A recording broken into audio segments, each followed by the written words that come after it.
All right.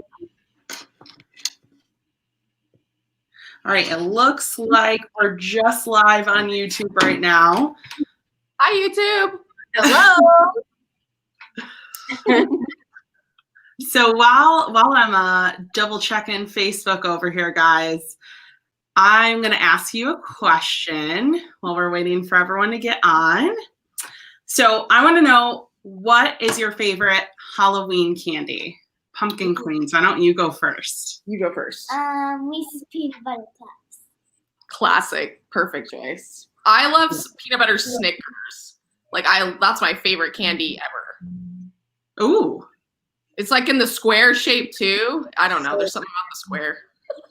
So, well, and I asked Juliet, do you like the pumpkin shaped or do you like the regular Reese's? I like the regular Reese's. Classic. All right. Walt Life, Salt Life, tell me what yours is. Oh gosh. I mean, Reese's is so good too. I love Reese's. I'm trying to think of another. I mean, and I like Kit Kats. Kit Kats are good. You know, I can't make it this. Don't ask Brittany any questions. I love Sour Patch Kids. I like Snickers. I like everything, really. Probably Reese's is probably the one I eat the most. Ooh. So many. I love Twix. So. Oh, I do love Twix too. Good too. Yes. Can we just take a minute to appreciate Brittany's look? Look at that. Gorgeous. Thank you. I'm wearing my new ears that my friend Mary, you guys might have heard of her over at Jolly Holiday with Mary. She bought me these ears for my birthday, and they glow in the dark, and they're amazing. I love them. They're amazing. I didn't see the mug. Where is that? That is so. Do you have a Mermaid cup? What, me? Oh, are you talking to me? Yeah. I literally almost brought my Mater cup, and then I was like, I don't feel like washing it. I should have. I brought it for you because this is your guy. So Reese's and Three Musketeers are approved. People want to know left or right Twix. I never really got that. I don't either. I want both Twix. Right. Exactly. Want to. And how come it was never left or right Kit Kat? Because they're technically like they're one, but you break it. You know what I mean? Like, right. I don't know. That could be alive all in itself, like all these candy. All right. Well, let's do some introductions because things are a little bit different today. You might have noticed. So I am Pauline. I am the Mermaid in Mouse and Mermaid, and I am your host today. My husband and I have a YouTube channel where we do Disney trips, we talk about pins, and we vlog our daily life. So it's a lot of fun. And Mary is not here today, but she's in the chat. But we, as I've been saying, have a celebrity guest host, Brittany from Walt Life, Salt Life. Yay! Brittany, tell us a little about your channel. Yeah, so I share a channel with my girlfriend Elizabeth. I'm sure most of you know, but we do all kinds of videos, mostly Disney, but we've recently, I keep saying recently, at this point it's not recent, but we moved to Oregon. So we sometimes do vlogs of Oregon, or I'm on a weight loss journey, so I post videos of that, but it's mostly Disney content. So, you know, it's fun. We do all kinds of crafts and all kinds of just, it's fun. So if you don't know about it, you can go look at it and stuff. Awesome. So as we've, someone else, Magic in Michigan, said, it's going to be a great night because we're all here. So Pumpkin Queens, why don't you do your introduction? You want to do our thing? Yeah. I'll do it. Hi, everyone. We're the Pumpkin Queens. I'm Megan. People seem to love the head bop, so I did it. I've been waiting to do the head bob with you guys. So I hope you didn't mind that I did it too. No, I loved it. Awesome. And tell me a little bit about your channel so everyone can know. Well, we love Nightmare Before Christmas. So our channel is heavily NBC based. Juliet also loves princesses, so we do some princess stuff. Juliet also has a drawing series where she teaches you how to draw Disney characters, which is really fun. We've been having a lot more vlogs lately of just places we've been going for fall and Halloween. So yeah, kind of a little bit of everything. Awesome. Yes. So someone just mentioned that there's no video in the Facebook group. I'm not sure why it's not working.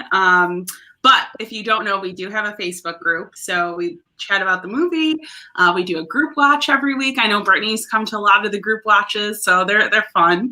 And yeah, we'd love for you guys to join. So the link is in the bio, and also everyone who's participating in the live, Pumpkin Queens, Britt, Mary, myself, all of our channel links are in the description below. So please give everyone a subscribe, and don't forget to like this video too, please. All right. Oh, Mary loves the drawing series. Thank you, Mary. Awesome. All right. So I don't think it really is any surprise what our movie today is. Nightmare Before Christmas. I hope you guys all got a chance to watch it. We were all like in a little group chat earlier today, and Megan posed an interesting question. So I am going to ask you guys a question. You can answer in the comments while we're showing off our notebooks. But Megan asked, I'm going to rephrase this. If Jack had to marry a Disney princess, because Sally wasn't in the picture anymore, who would it be? I can't wait to see these answers. All right. Well, let's show off our notebooks. I know, Britt, you had a little something you doodled. Yes, it's not great. Okay. Show it. It's so good. You know, it just says my name. I like it. It's really cute. Thank you. But like, I don't have any stickers, or not NBC stickers. I don't have any. Like, I have Toy Story, but that doesn't count. So I don't have any stickers. But yeah, I just did a little something. It looks good. Thank you. And Megan, you had a notebook, but you didn't do anything. You said you went Jack style, right? My handwriting, it's like Jack Skellington wrote mine. I'll show you the cover. It's in here.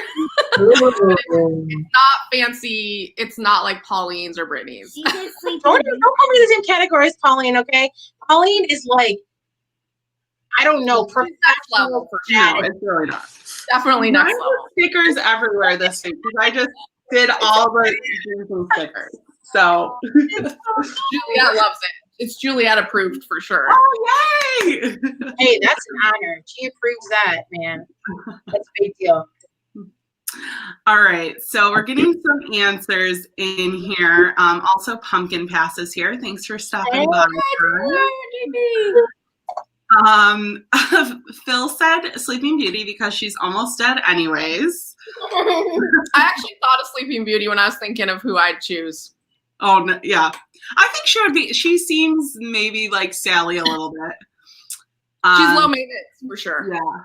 Megara, I feel like would be the complete opposite. Sally. She would walk all over Jack. You might need that though. Oh, he needs that though. You know, maybe. He totally does. All right. All right. So no, these are not NBC ears. So these are my Hocus Pocus ears because I won't get to wear them for you guys. Yes, Pumpkin Pass. Your whole outfit, Britt. Insane. Thanks. Thank you. All right. So, all right. So let's dive in to our first impressions.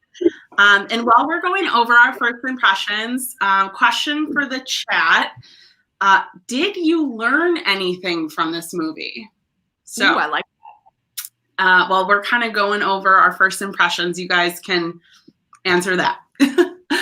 So let's start off with Brittany. I feel like for both of you, first impressions happened a really long time ago, like years and years ago. But maybe when you did a rewatch, give me a little bit of insight, Britt.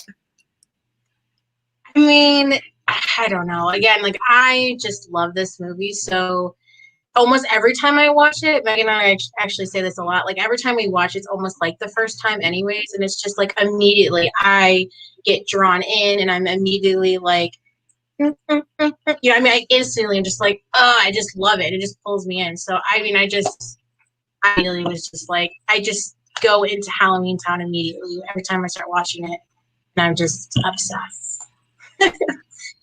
Basically, that's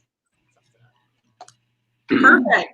All right, and Meghan and Juliet, what are your 100th time first impressions? Sure. Okay. Well, I've seen this movie. I don't even know how many times I've seen this movie, but I watched it again last night just to give it another rewatch so I would be fresh. And kind of like with Brittany, I'm so sucked in and I love it more each time. And I remember because I was 14 when I saw it for the first time. And it was one of those movies where it was like, I was kind of weird. Like, I'm not somebody that really is into princesses and pink and all that kind of stuff. So I was kind of the odd man out with my girl group. And to see a movie like this was like, wow, like, there's weirdos like me and people that like things that I like and love Halloween, and not everything has to be perfect and pretty and everything all the time. And that a princess doesn't need to be saved. Like, it just spoke to me in all those different levels. Awesome. So my first impressions, so I think of anyone here, I feel like this might have been my first time seeing it. But I felt I was very anti-Nightmare Before Christmas before. Like, I've tried to get through it so many times, and I just couldn't do it. But obviously I watched the whole thing, and I ended up really liking it. But at the same time, it also raised some other questions for me of like, what is the meaning of this movie? Is it like stay in your lane? Like, I don't think that's a good message. Like, I don't know, like, maybe tell me what you guys think, 'cause you've seen it so much. What is like the meaning of this movie? Is it okay if I go, Britt? yeah, absolutely. No, go ahead. So one thing I feel like with this movie, why people don't tend to like or have such a disdain for it, is because I don't think they really get what it's about. And for me, what it's about is Jack is kind of having a midlife crisis. He's like 40 years old and he's in Disney. He's having a Disney midlife crisis. And he's like, I'm doing the same thing over and over and over again. I need some excitement. I need some change. I need this, that. So he picks Christmas Town. It really could have been anything. It could have been Thanksgiving, St. Patrick's Day. He picks Christmas just to kind of liven it up, you know? And he goes through this whole thing where he loves it, but then he crashes and burns, and he needs to crash and burn so he can appreciate how good he has it. Like, I love at the end where he's like, I'm the Pumpkin King, and this is awesome. You know what I mean? Mm-hmm. So for me, it's his story. It's not really about Christmas. It's not really about Halloween. It's about the journey that he goes through to appreciate what he has, this woman that loves him that he never even pays attention to, Zero, all of his little town of misfits. Like, it's an appreciation of his life and what he does have. I love that. I felt like I was almost there, but like not quite. I might have gotten it on the second watch through. I mean, but see, we talk about this all the time, me and Meghan. So I just I'm 100% there. Like, I just totally get it. And I think, I mean, I won't repeat everything, but because it's basically everything I was going to say, but she said it's much prettier than how I would have said it. But I mean, yeah, that's exactly it. It's so much more. It's definitely one of those movies that it's not just the surface. It's not the way they look. It's not the way they sound. It's not whatever. It's deeper than that. It's a deeper message that people need to realize. And it doesn't matter if you're a guy. It doesn't matter if you're a skeleton or a human. Like, we all can relate to somebody, someone, you know, but obviously it's mostly Jack, but it's like you can relate to it. And again, like Meghan was saying, just like, it's really, I don't know. It's like when you're already so different in a world of pinks and purples, and especially girls, I think, you already have that where you have to like that kind of stuff. And it's like, I would have loved a Jack Skellington plushie as a kid. Like, I would have freaked, you know what I mean? And it's just because I could relate to it. So, and I think it's, again, because it's, I don't know, I guess some people, they can just absorb it quicker and understand the message and what it's really about faster. I don't know. But I know that when I was younger, I did. And I loved it because of the meanings. Awesome. Well, I'm going to bounce back to our question of what did you learn from this movie? So some people, so Pumpkin Pass said the woman's always right. I agree with Yes, girl. Yes. Nobody will listen to Sally. She said it the whole time. All right. So, and then a lot of people are relating to the Jack scenario you described. I think that's so true. Phil and Jason said that. Then, so Paul, I think, kind of mentioned what I was struggling with of like there's also kind of the connotation of like, don't take risks or like stay in your lane sort of a thing. But I don't know. I think how you explained it feels a little stronger, and I will always think of that now when I watch it. Awesome. What do you think about what Magic in Michigan said? I mean, I guess so. I mean, I have to watch It's a Wonderful Life. I haven't seen that in forever. I haven't watched it in a while either. But I mean, I guess it's similar as far as it's two people and they're not sure where they're like their life right now is kind of just blah and they're not happy with it, but they're not acknowledging what they actually do have, and it takes them going to rock bottom to realize, oh crap, like I actually have a lot of awesome stuff in my life. And I think that's another message that like stands out more so. Again, that's just me personally, but that stands out more for stay in your own lane.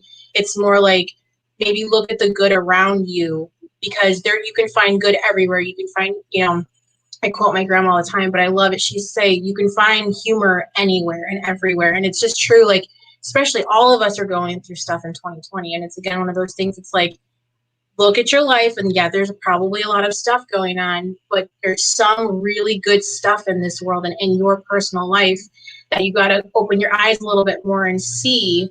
And I think, again, like that's kind of similar to, his name was George, right? I think in A Wonderful Life. I think so, yeah. I think so. I think he had to go through all this stuff. And so, I mean, it's similar. Yeah, for sure. Awesome. Mary said, that's kind of the same thing. Jack tries something new and gains a new appreciation for his current situation. So I think that's so important, and I think relevant, for all ages. And I think too, the whole message that you guys said, kind of in the art of the film of it not being the pretty pink princess movie, it has this. Allows the Disney franchise to be more relatable to a larger audience. So Totally agree. Okay, so let's see. Let's talk about the story. So Pumpkin Queen. So I know you go first, but first I'm going to ask the chat. So for the story, what was your favorite moment in the film? Britt, your dad's watching, by the way. That's right. Nice. Hi, Britt's dad. Brittany's amazing. Oh, thanks. Yeah. That's my best friend Meghan, and that's her daughter Juliet, and they're awesome people. And this is Pauline. She's awesome, but kind of not really. Okay, anyway. Sorry. All right, Pumpkin Queens, tell me about the story. What are your thoughts? So when you say the story, that's such a broad term for me. Do you mean just kind of like the overall, like start, middle, end? Yeah, like the storyline, how things flowed, how it was written, etc. Okay. Like I kind of talked about before with the midlife crisis, that to me is the bulk of the story. You also have the love story between Jack and Sally, which I love how subtle it is. It's not like in your face. It's very subtle. I think Sally has like so few lines in this movie. I didn't look it up, but I think it's like 9 lines or something. Brittany, do you know? I could be wrong. I'm not. Don't quote me. But it's very few lines, but her point is so driven that she loves Jack.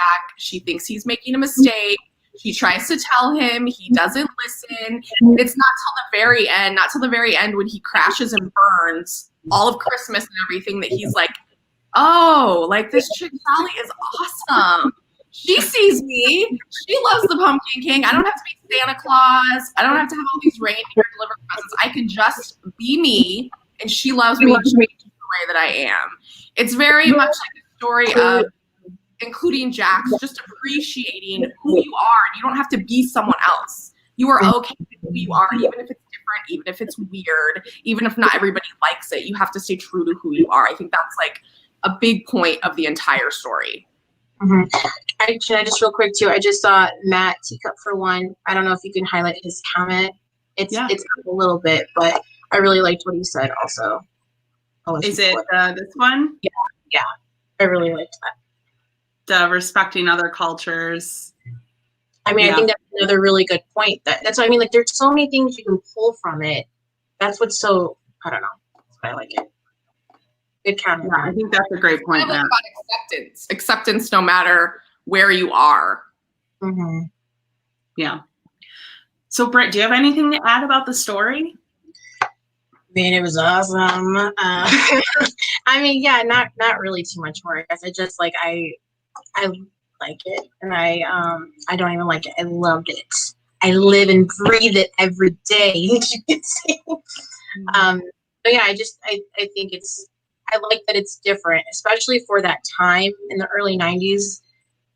All we really had was princess stuff. I mean, if you think about it, I mean, I know there's other movies, but that's what was like really pushing.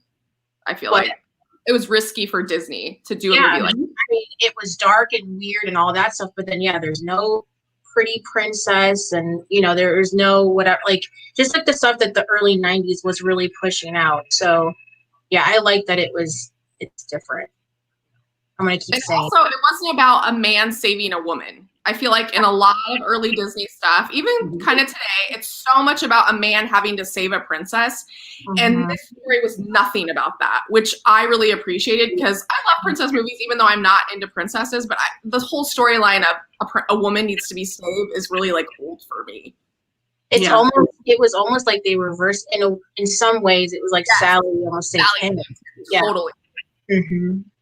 Yeah, and I think like that whole like thought process sort of, Matt will agree, he thinks Belle changed everything, and this movie came out like a year after, I think, Beauty and the Beast, because I think Beauty and the Beast was like 91 or 92 and this is 93. So all right. Oh, I just want to mention some new friends popped in. It's Always Sunny popped in, Mouse and Mama, and I think I saw Steve C popped in too. Hi, Steve. Okay, I just wanted to say a couple things about the story. So I just love, and I think we maybe touched on this a little bit, like the message, but we talked about this in the chat.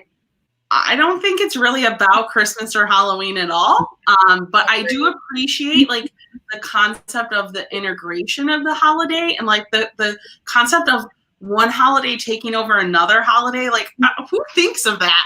Yeah. It's crazy. And we were in the group watch, we were talking, Amanda from the Hides Do Disney mentioned she'd love to see shorts of like Jack or like someone else experiencing the other holidays. So I think that would be so cool for Disney Plus to do. I just had like 2 like little issues in the movie, so don't kill me. But I felt like I think for me, thinking about how I couldn't get through the movie, I felt like Jack spent way too long like experimenting connecting with Christmas. Like, I like the science component, but I felt like that part just like dragged on a little bit for me. And then I think the love story, I just wanted there to be just maybe like a little bit more in the beginning. It felt like it got almost a little Hallmarky at the end of like automatically like they're up on the hill singing, and like there was not a lot of interaction before. So I just felt like it needed just a little bit more, take out a little experimenting, put in a little more Sally. That would be my only critique. I can see why someone would need that, especially if love stories and Disney movies like that are important to you. I can absolutely see why people would need more from Sally. And that's such a personal preference. Like for me, I love how it's not in my face. Like I love that it's so subtle, and unless you're like really into the movie, you may not even pick up on it. Like you said, like you didn't even really pick up on it at first. Yeah. I can totally appreciate that. I mean, I disagree, but what I'm saying is I totally understand what you're saying, and I get your point. Okay, we're going to go back through the comments. I just want to say, Juliet, you're a little pumpkin queen. That's your new name. Okay, so we had asked you guys what was your favorite moment in the movie. So let's see. We said Santa, the snow and Santa flying over. I like that too. I kind of like how they all reacted to the snow and like got it. That was really cool. It's a sweet moment. Zero, so character.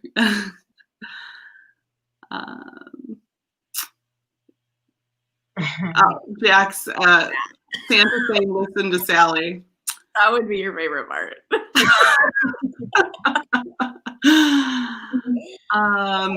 See, Steve likes the end of the movie where they confess their love to each other.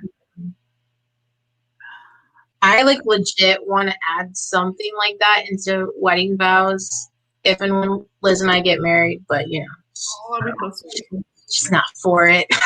She's not into it. I tried with Corpse Bride stuff too. It's a different movie, but yeah. I don't know. I might sneak it in somewhere and I'll just be like, yeah, I made these up. It's fine. See if she notices. I don't know if you've seen Big Bang Theory, but he recites Toy Story, or she does, and he like starts crying. My husband loves that show. I've never seen it though. It's a cute moment. Pumpkin Pass says they love the mayor and they can't pick. I know you guys love the mayor, so. All right, super. Let's see.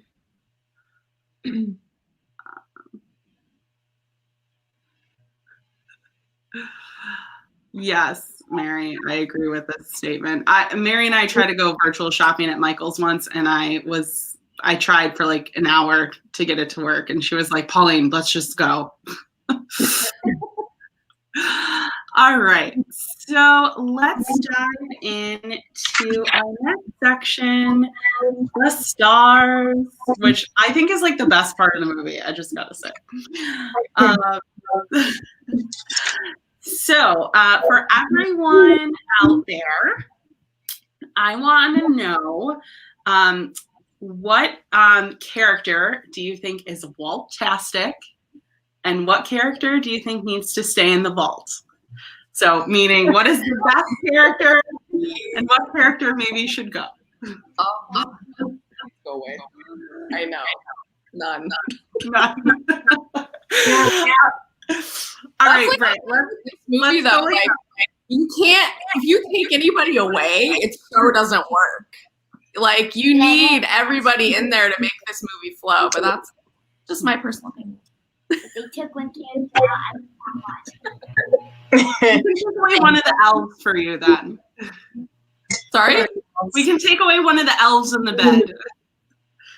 I like the elves. You're not going to get her to say anybody. I'm not saying it. No one's going. All right, Britt, why don't you go first and tell us what you think of the stars? I mean, like, again, they are all, I mean, I feel like I said this when we were talking about Frankie Winnie, but there's so many good, brilliant people. I mean, what'd she say? She got mad at one of the comments. Which one? Whoever said Jack to go in the vault. You're on Juliet's It's list. not my husband, I promise. You're on Juliet's list. That's not happening. How can, I'm just gonna, okay. Anyways, the stars, yeah, I mean, they're great. I mean, we talked about this before, but Catherine O'Hara is just like everything. I love her. I love that they chose her. So like Beetlejuice, I believe came out before this, right? I'm pretty sure it did. I think Beetlejuice in the 80s. I can't remember. I thought it was like late 80s. Maybe yeah. like 89 or something like that. Yeah. So I mean, like Tim Burton had already worked with her, you know. So I like that they brought her back, and she's just so like she does Sally and Shaq, and like when you really listen to them, it's like it doesn't even sound like the same person. I don't think. I just love how she can sing, you know, Mr. Ugly Boy, and then she can also sing Sally. Like it's just so good. Yeah. So I mean, I love all of the stars, really, but she's. Pumpkin Queens, what do you think of the stars? Well, Danny Elfman is like a king. He's everything. I love him. He does all of the singing. And then the other guy, who I wrote his name now because I never remember his name. He's Prince Humperdinck. That's all I know. I don't know. I don't know him in anything else. Like is he a popular actor? Really heard of him. He's Prince Humperdinck in Princess Bride. Yeah. Really? Yeah. Yes, it blew my mind. I didn't know that. It's really. You're never gonna watch Princess Bride this name now.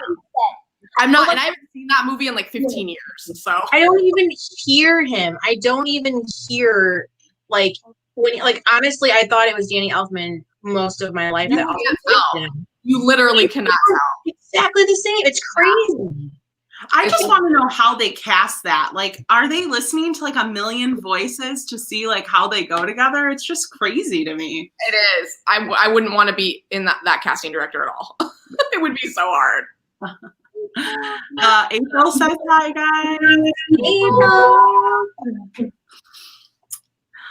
All right. Any Pumpkin Queens, more about the stars? Anything else you want to add? Is it Ken? I wrote him down. Ken Page, who does Oogie, is amazing. Like, he is so good. And I feel like he gets a little overshadowed by like Danny Elfman and Catherine O'Hara. But he's just so good. We haven't even talked about Oogie yet, which I can't believe. But like, Oogie is just like the greatest. He's so good in that movie. He's not even, when you think about it, he doesn't even have as much screen time as like Jack and even maybe the mayor.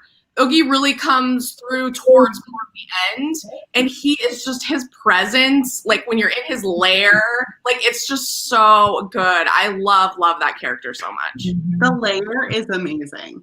It's so fantastic. And you know, in a way, it's like Christmas Town because it's so bright and so vibrant. And when you're in Halloween Town on top, like it's very dull and gray. I mean, I love the colors, but it's not bright. So when I see Oogie and then I see Christmas Town, I'm like, ooh, these are kind of similar. Yeah. Minus the torture in the lair, of course. They give you different fuzzy feelings inside. Yes. I just like, for me, the amount of characters in this movie are insane. I can't believe it. And I feel like that is the best part. I just like, I've watched a lot of your videos where you guys have like so much merch. Like there's like never, like I feel like they could make merch for like a billion years and they would never have enough of all the characters. It's insane. Mm-hmm. Totally agree. And it's cool how these characters like stand out. Like you'll see one, like the Vampire Brothers, there's 4 of them. You see them in what, like a couple scenes, but you remember them. That's what I love about the obscure characters is they have very small roles, but they're very memorable. Okay, so before I go back through and just like highlight a couple character ones, let's go around and tell me your favorite character in the movie. Brittany, you start. I mean, it's hard. You know what I mean? And like, I don't like to pick favorites, like we all know. Really? But, I didn't know that. But I said, really? I didn't know that about you. yeah, it's not one of my best traits. But I mean, I've said it a million times. Like, I do love the mayor so much. I relate to him on a personal level. So I think that's why I just like love him so much. Again, I love everyone, but like, if I see merch of him, I get super excited just because. So I guess I'm going to go with him because I do love him so much, but I love everyone. You want to go? My favorite character changes on my mood. Jack will, I think, always be my favorite because he's my Disney boyfriend and I love him. But I love Dr. Finkelstein. We have Dr. Finkelstein. Is Taylor still on? Because she will call me out. You're right. Dr. Finkelstein. He is like the crazy. He's like a dirty old man. Is what he is. He really is. Like, and he is just hilarious. I love his character so much. But I mean, I love them all. It's so hard to pick. It What about is. you? I like Oogie. Oogie, yeah, Oogie's awesome. And he's such a classic too. Like, how can you not like? It's I feel like people that don't even like NBC like Oogie. Yeah, that's true. So Matt thinks Zero's the most fantastic of all. And Sally's creepy creator. Let's see. I love Zero too, but I feel like Zero's the basic person that everyone. Yes. If you don't like Nightmare Before Christmas, you will love Zero. I feel like everyone says that, but I love Zero. Okay, he doesn't do anything. Like, he's cute. I love dogs, so I can't help it. I like Shock a lot too, and I love the vampires. I just love their umbrellas. I'm obsessed with their umbrellas. I love the vampires too. Canadian Treasure, Catherine O'Hara. Okay, maybe you could agree with this one, Megan. Maybe. What? Oogie's fantastic, and whoever shot Jack down should be vaulted. Oh, yes. Yes, Taylor. Yes, girl. They should be vaulted. They don't need a baby anymore. We're in discussion about her Nightmare Before Christmas, y'all. All right, I think we got everyone. Okay. But Mary doesn't understand why Oogie's so popular. Meanwhile, told me today someone got a sweatshirt and she loved the Oogie sweatshirt. So I don't know, there might just be something about him. I mean, he tortures Santa Claus. How can you not love that? Who's going to torture Santa Claus? Only Oogie Boogie is going to torture Santa Claus because everyone loves Santa Claus. But Oogie's like, I don't care. He's brave enough. Yes, he is brave enough. And he's just, again, he's cool and he's different. I mean, you look at all of the Disney villains, none of them are like Oogie. I mean, like, of course, they're evil and a bad guy. But, like, just even his design is so different. That, I mean, he's just so cool. And, like, I don't know. Especially when his, like, coat comes off. And he's full of and he's bugs. all bugs. And you don't know that until you see it come off. And you're like, whoa, that is crazy. Mm-hmm. But when he's got like his coat thing on, I just want to hug him. I think he's adorable. Well, I do love when they take his coat off and he's just like goes from like most evil guy ever to the most vulnerable guy ever. Totally. My butt. Look what he said. Okay. All right. What? Oogie and Santa are the same person. Yeah, it's the same voice, right?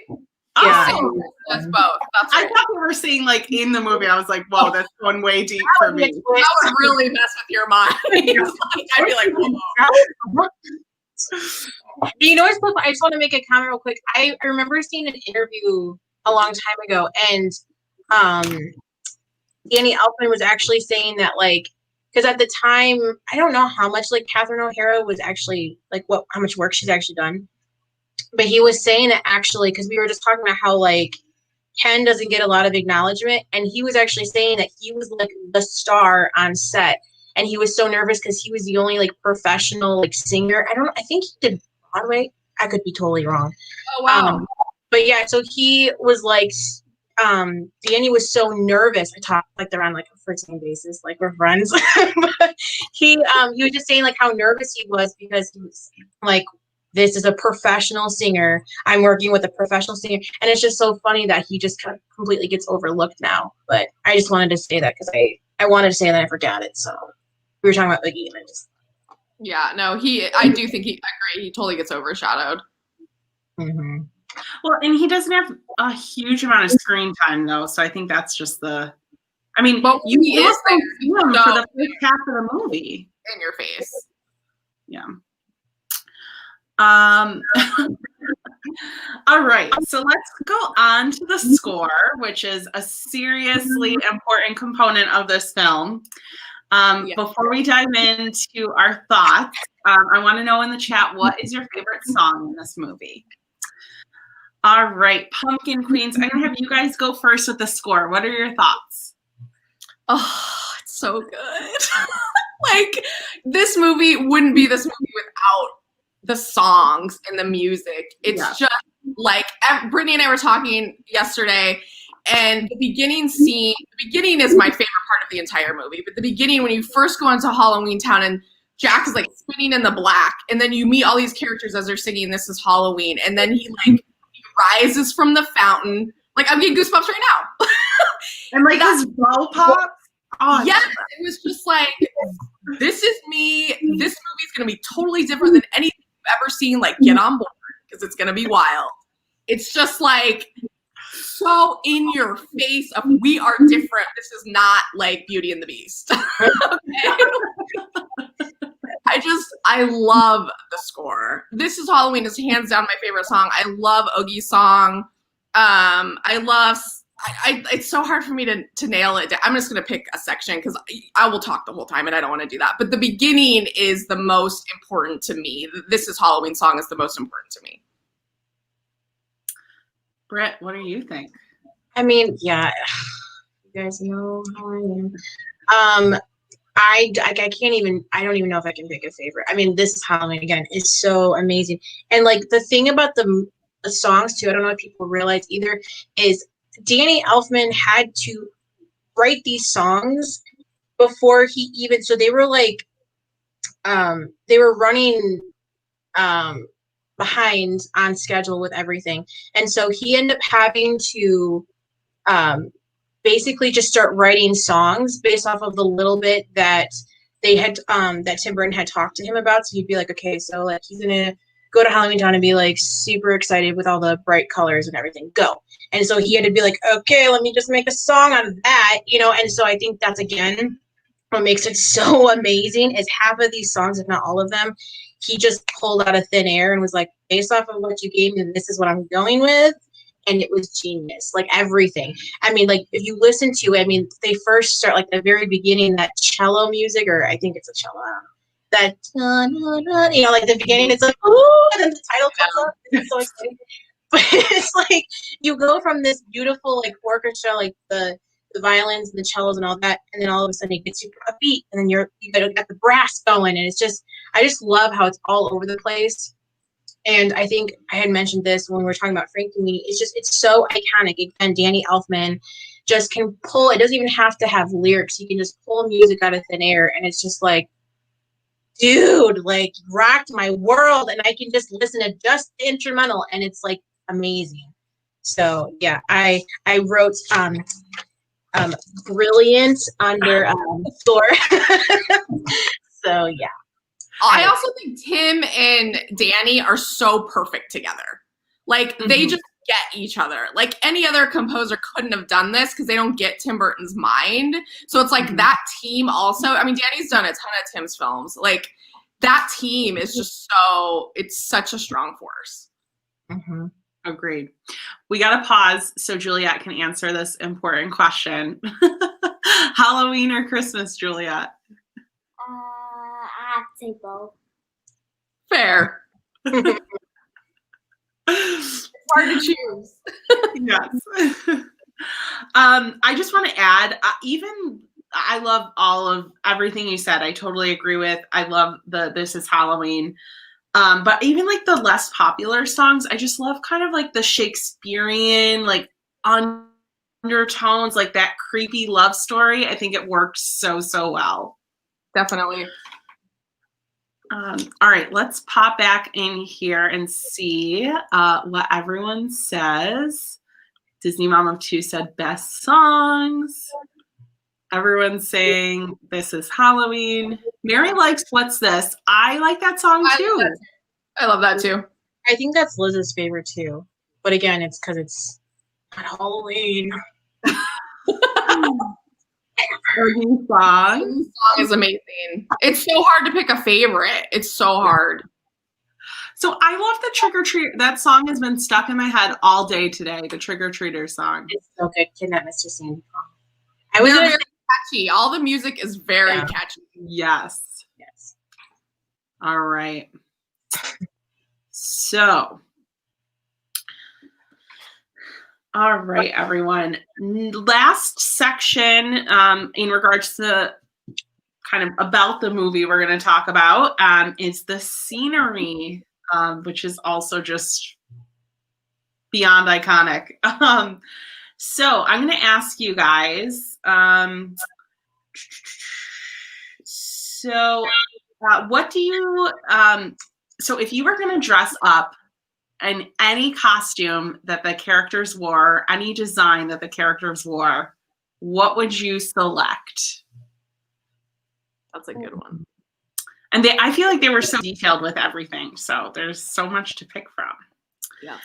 All right. So Britt, why don't you go first and tell us your thoughts on the scenery?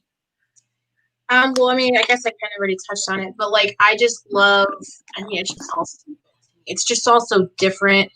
The time that they put into this whole set, it's incredible to me. I love, like we said earlier, like the colors, how like it goes from dark to light to then kind of like a dark and light with Oogie, and I don't know, I just like how it's so mixed up. I don't know.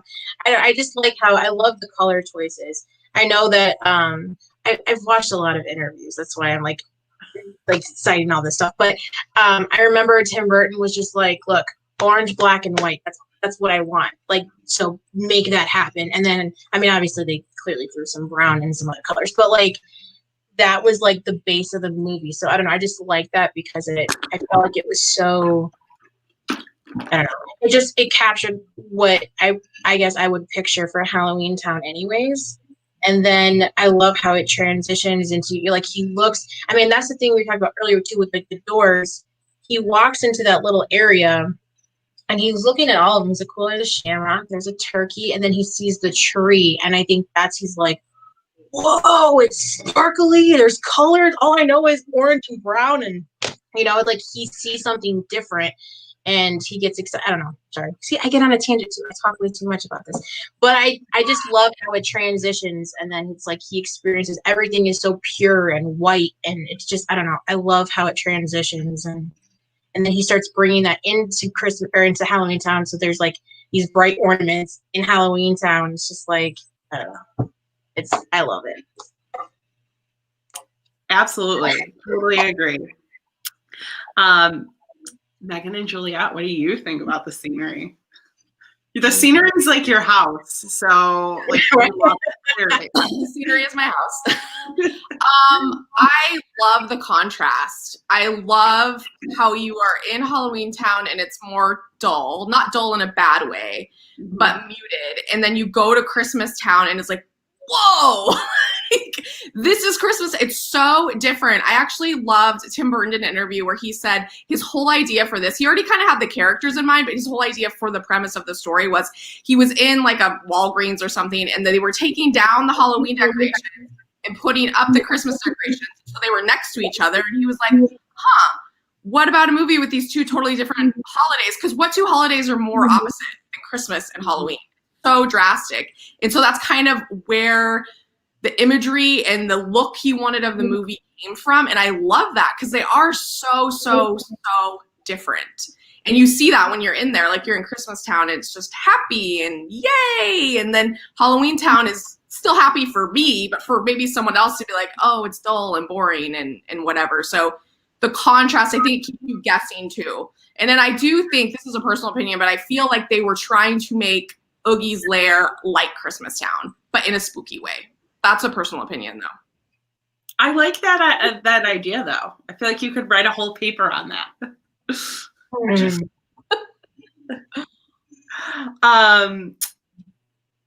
And I'm just blown away by the stop motion, the like claymation art, like yes, like the part where like the wind blows through Sally's hair. Like, how did they even like the fibers of her hair are moving? How did they even do that? I just don't understand. So it's like it literally was such a labor of. I actually wrote down. It took up to 12 stop motion moves for 1 second of film. So 12 moves for 1 second of film. It's like, even if you hate the movie, it's like you have to appreciate what went into making it. Because it's amazing. Movies aren't made like that anymore. I mean, I'm sure they are, but not like big Disney type movies. Correct. Oh, sorry. Go ahead.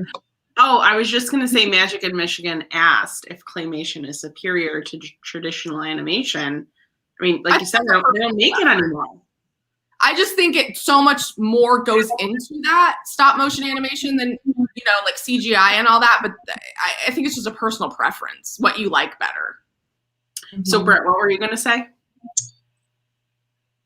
What was I going to say? What were we talking about? I don't even remember what I was going to say. I don't know. Just that, yeah, I mean, there's that. I think I was going along the lines of what I was saying, just how long it took for like her hair and everything. It just had, like she said, having to stop it. And that's why there's just so much beauty to it. And I know like it's one of those things too, where if you have like, 10 days that you're doing it and on the 9th day you mess up, you have to do the whole thing over again. You can't just, oh, we'll just fix this little thing. I think that's the thing with just like regular animation where you can quick just be like, oh, let me just erase this line and we'll redo it. It's so much more than that. So again, it's like Meghan said, you have to at least appreciate the time that went into this. I mean, it was just insane what they had to do. It's just like, I don't know. The talent and the dedication that went into it, I just feel like it's so underrated. And it's just, I love it. I just get so passionate about it. And Teacup for One says he thinks it's how filmmakers achieve CGI before it was a thing. I mean, really, I would agree with that. Okay, let's see what some of the people said about what like outfit they would wear or they would dress up as. The mayor with 2 sides to his face would be an awesome costume. Yes. Yes. And April wants an over-the-top Oogie costume. That would be awesome. I actually saw someone, maybe you guys did too, in Disneyland, this girl like made an Oogie dress. Oh, I've seen a lot of those. They're amazing. Like insane. Yeah. All right. So now is the moment of truth. We're going to be doing the ratings. I wonder what we're going to pick. I'm more interested to see what the chat's going to pick. So yeah. why don't you comment and tell us what you think of Nightmare Before Christmas. No one on this video can see if you said keep it in the vault, so don't even bother putting that. But yes, you can select Waltastic. This is films Walt would be proud of. Golden Mickey is your tried and true Disney classic. Background Magic is a perfect film for a rainy day. One hit wonder worth the one-time watch, and we won't even say the last one. So what do you guys think? Britt, what do you think? Well, I don't know, man. I'm like, No.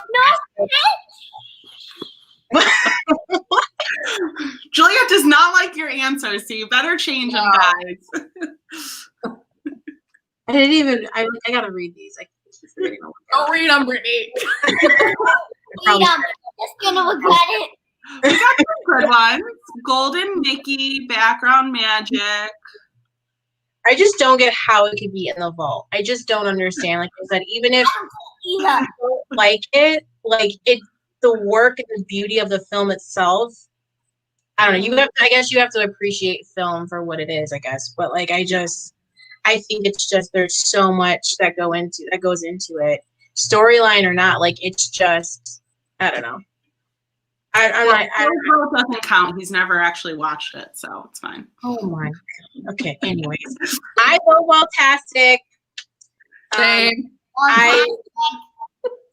And I'm not even just saying this because I love it. I think honestly, again, with the amount of work that went into it, and I feel like I say this with a lot of movies though, but Waltastic, it's supposed to be, right? Would Walt be proud of it? Again, how much work that went into it, how much advanced technology went into it, how much time. I mean, the whole Walt stands for is to be different and to go into a fantasy world. And that's what Walt is about. And again, with the whole technology, it's always about moving forward, keep moving forward. And that was just, I don't know. I don't think anyone realized at the time that was just the tip of the iceberg of how much, a lot of people, of course, hate it, but I think so many people love it and, again, can relate to it. And I just think he would be really proud of how much of a difference it's made to a lot of people, and being that, although it's something I watch all year long, it is something that people watch on holidays. So it's the fact that there's a movie that people want to see every year, even if it's just once. Mm-hmm. That's something, you know what I mean? That's a big deal. Absolutely. So obviously the Pumpkin Queens, I'm going to assume Waltastic. Waltastic. And I actually am going to kind of piggyback on what Brittany said about Walt being really proud of it. I think what he would really love about it is that it includes a group of people that maybe don't feel included at Disney. Maybe there's people that can't relate to princesses and all that kind of stuff, and now they have a movie that they can relate to and maybe want to go to Disney, maybe at Halloween time, to experience the movie that they love, and maybe it'll introduce them to more Disney things. I think Walt was big on everyone feeling included. He wants Disneyland to be for everyone, Disney to be for everyone, and not everyone wants to see princesses. So, yeah. And I'll tell you guys, I was going to say Golden Mickey because I was like, oh, what's the message here? But after you explained it to me, I think Waltastic. And first time, all three Waltastics, right? Oh, yay, Pauline. Yeah. I feel like I pushed through and watched it. I mean, I'd make a couple changes, but I think there's I think any movie you could say they need to improve here or there. So I say Waltastic. All right. Well, let's wrap up with my favorite part. So I call it Imagineering. So I want to hear where you think Nightmare Before Christmas needs to be incorporated into Disney parks, resorts, cruises, and Disney plays. Pumpkin Queen, go first. I feel so strongly about this. It is so sad that it's not in the parks. Disneyland at least gives us an overlay. At least we get that. But also, why doesn't Walt Disney World do that? I still haven't figured that out, why they won't do that in Haunted Mansion. But even so, it should be represented all year somewhere. I've always thought there should be a roller coaster that's like a Oogie Boogie ride. It's like in Oogie's Lair, and it's a roller coaster like Space Mountain, so it's dark, and then it's got all of his bright colors, and playing his song, and he's taunting you, and you're scared. Maybe even Sandy Claus kind of drops down at some point. That's my dream ride, but it definitely needs to be represented all year somewhere. Even character dining would be fantastic. Can you imagine walking into that restaurant? I mean, Sally and Jack love you. Yes, that would just be the best. It's definitely not represented enough, for sure. Britt, what do you think? I mean, I appreciate that they include it somewhat. At least there's merch. I mean, I feel like there's so many movies that don't at least have that. But of course, with me loving it as much as I do, I want more. So I took a tour at Walt Disney World, and I had asked the cast member why they don't do it at Walt Disney World, and they said that a haunted mansion, that Walt Disney World is more for tourists and Disneyland is more for locals, and they want it to be an experience that, you know, overall the same type of experience that you could experience any time of the year, which I think is kind of lame, because it's like, you still go to the park and there's still pumpkins everywhere, and then they take it, it's a different experience. You know what I mean? I just think it's kind of a lame excuse, because it's like people would still love it, and it's not, I mean, not like it's in another country or something, but I feel like it's not super easy to just go there for a lot of people. Right. I don't know. I feel like with it being a tourist area, it would be fun. I mean, it's the same reason why like they consistently change up the food menu, because they know that there's locals that want it to switch up. But I think Disney World, I've said this 1,000 times, ever since I visited Disneyland, I'm like, I love Disney World. It's my home park, but they need to upgrade tremendously with so many things. Anyways, I would love an attraction also, but like not just for the holidays. Like I would like one all, you know, year long and stuff. But a layover, I would accept it at this point. We've talked about like I would love like a hotel or something. I mean, I feel like that's a stretch, but even if they did it, what?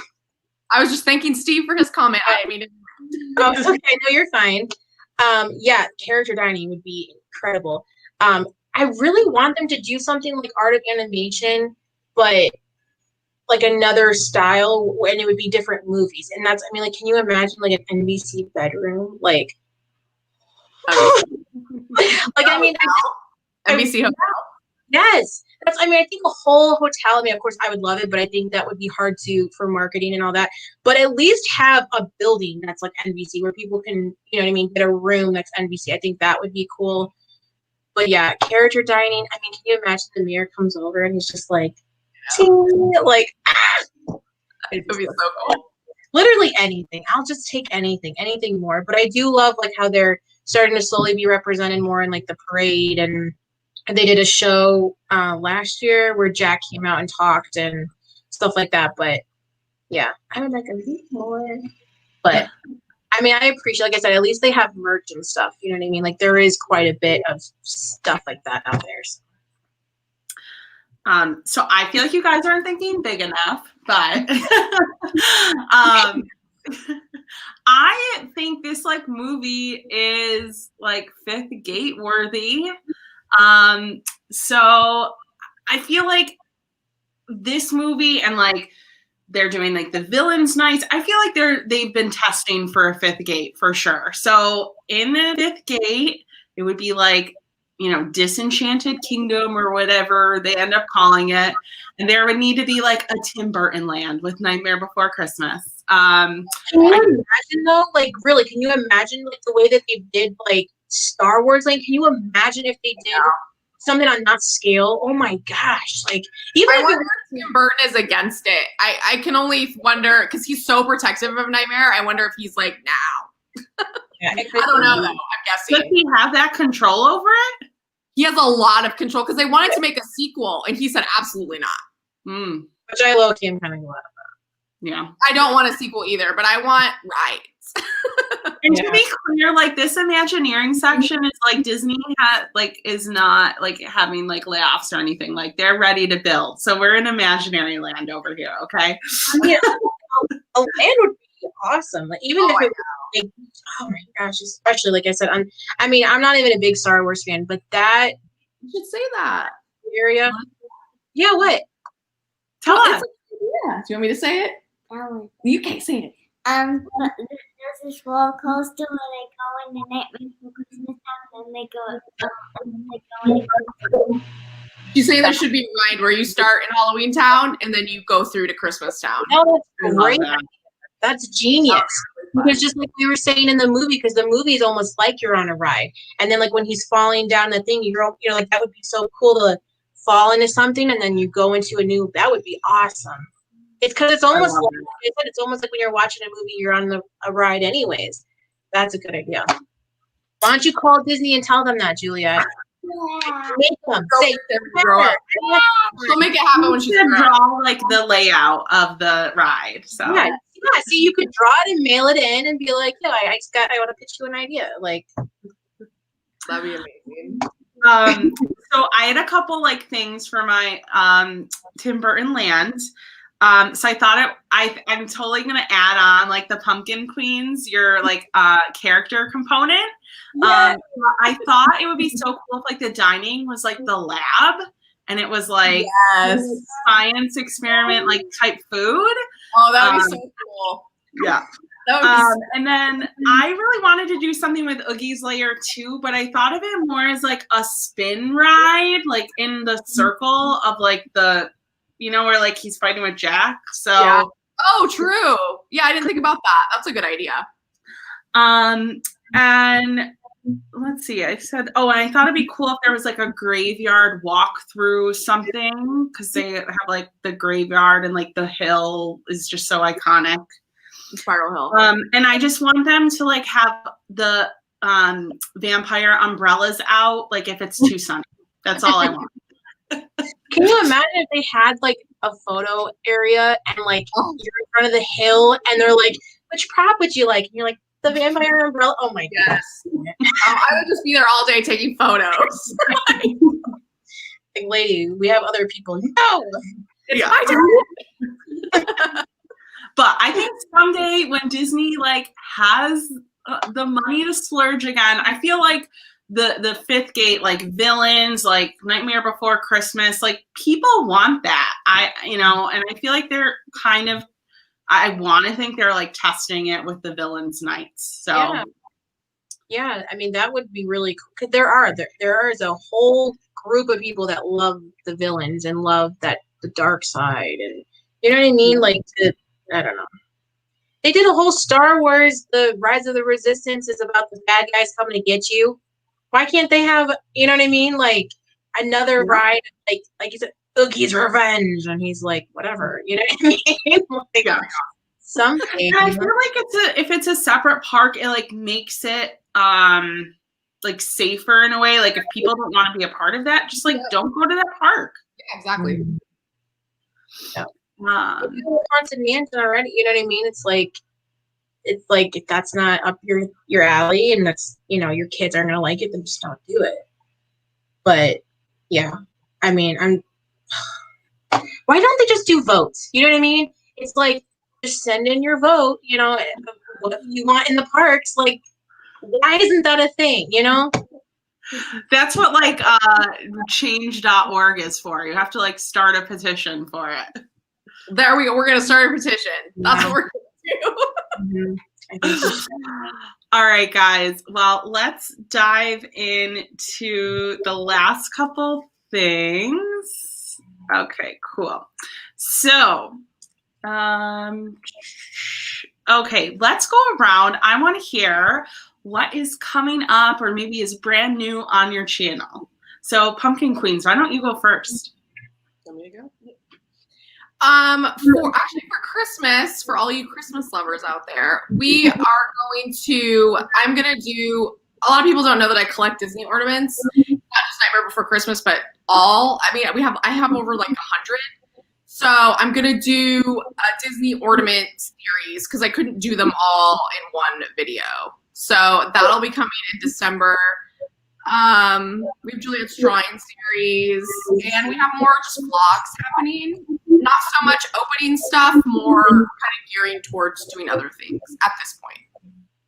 Cool. I love like your Michael's tours and stuff like that. So, Or what? like Michael's tours. Oh yeah, that's been fun. Those are fun to edit. All right, Britt, tell us what's coming up on your channel. I know like you've been so busy this month. Yeah, it's been a lot. As of this month, I only have a couple videos left coming out. I have my weigh-in coming up. I'm had to move some stuff around. I have another video going up on Wednesday. It's tomorrow. Another video going up tomorrow. So my weigh-in will actually be on Thursday. So I have that, and then it's like a whole month later, but I'm gonna be doing a birthday haul of everything like Disney related that I got literally a month ago for my birthday. And then in November, so for that movie pin series that I've been doing, November is like the busiest anniversary month. There's like, I don't even have a list.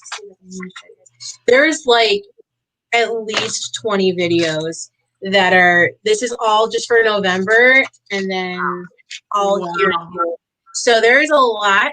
So all for November, I'm going to be breaking it up into probably honestly 4 videos just because there's so many based off of the pins. For those that don't know my series, it's basically I celebrate movie anniversaries and I show my pins in my collection that are from that movie. So yeah, I have a bunch of those videos coming up. I have yet to film them. But that's going to be coming up too. So as of right now, that's all I have planned for like November and stuff. But that's awesome. Well, I have to finish my October pin tag because I never did that. I was thinking about that. I was like, I thought she was going to tag me in it, but I haven't heard about it. It's kind of been crazy. So that'll be coming out hopefully soon, maybe like on the last day of October. And then I have like my November one I'll try to do early. So fun stuff coming up for us too. And we always have our weekly vlogs. We've been doing a lot of fun fall things. So those have been exciting to edit. All right. Well, we have, so just so everyone knows, our new series starts next week. So we're going to be doing fall movies. Yeah. So up next is going to be Jacob at Disney Channel. So Meghan and Juliet, you're going to be picking for them. And then we have Libby over at Punzi's Palace. And then Luke's coming on later in the month. Awesome. So here are our mystery movies that you get to select from. Juliet's going to do the picking. Yay! I want to pick number 7. 7. That is a good choice. Meghan loves Brave, right? Oh, that's like my second favorite Disney movie. That's amazing. I got really excited. That's a good one. Everyone wants Coco, but it's going to be up all month, so don't worry, people. Brave's a good one. That'll be really interesting to hear people's opinions on that one also. Yeah, that'll be good. I'll definitely be here to watch that. All right. So it is going to be Brave next week, guys. It's going to be nice and fall vibe. So we hope you will join us for that. Always at 8 p.m. Eastern Standard Time. It's going on Mary's channel next week. So be sure to tune in. And we also ask you, if you go down into the description, you can join our Facebook group, and we'll be getting ready to watch Brave together and probably do a group watch this weekend sometime. We've been doing them like Sundays at 8:30 Eastern Standard Time if you want to join in. All right. Well, thank you, everyone, for tuning in. It has been so much fun. Thank you to Britt for being our amazing guest host. Thank you. Thanks for having me back, especially for this movie. It was amazing. And Pumpkin Queens, thank you for being on. You've both been so wonderful. I appreciate being here talking about like your iconic movie. Thank you so much for inviting us, Pauline. We were so honored to be invited, and we had so much fun. So thank you so much. Oh, good. I'm so glad. All right, everyone. Well, we're going to do our little sign-offs here. So I always say on my channel, thank you so much for watching, guys. Peace, love, and Quaharini. Britt, how about you? Thanks so much for watching, guys. And as always, I'll catch you in the next video. Peace. Thanks so much for watching. We'll see you in the next video. Bye.